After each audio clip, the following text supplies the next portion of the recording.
နှစ်ကူးပြီးနှစ်ဦးကာလအခါသမယမှာမြန်မာနိုင်ငံတော်သူနိုင်ငံသားများနဲ့တကွကဘာသူကဘာသားတ attva အားလုံးကောင်းကျိုးချမ်းသာမင်္ဂလာအပေါင်းနဲ့ပြည့်စုံကြပါစေလို့ရှေးဥစွာဆုမွန်ကောင်းတောင်းအပ်ပါတယ်နှစ်ကူးပြီးနှစ်ဦးကာလအခါမှာဘုရားမြတ်စွာဟောကြားတော်မူခဲ့တဲ့တရားတော်များတဲ့ကနေ့စဉ်ဘဝမှာ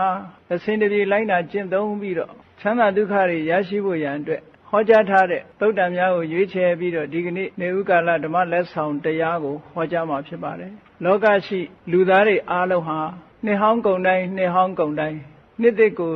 ကြိုဆိုကြပြီးနှစ်သစ်မင်္ဂလာအခါသမယမှာကောင်းကျိုးချမ်းသာတွေကိုမျှော်လင့်တောင်းတကြတာဓမ္မတာတစ်ခုလိုဖြစ်နေပါတယ်မြည်သည့်လူမျိုးပဲဖြစ်ဖြစ်နှစ်ဥကာလအခါသမယမှာကောင်းကျိုးချမ်းသာတွေရကြပါစေကောင်းကျိုးချမ်းသာ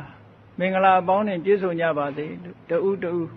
ဆုမွန်ကောင်းချွေပြီးတော့ရောက်ရှိလာမဲ့နှစ်သစ်အခါသမယမှာစီဝါရေးပညာရေးလူမှုရေးမိမိတို့ဘဝနေထိုင်ရေးတွေအားလုံးအဆင်တပြေဖြစ်ဖို့ရာအတွက်မျှော်လင့်ခြင်းကြီးစွာရှိကြပါတယ်လူသားတိုင်းအားလုံးဟာ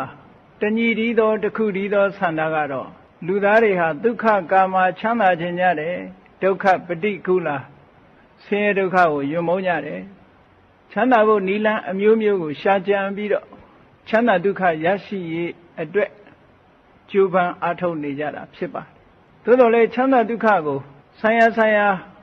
စစ်မှန်တဲ့အကြောင်းတရား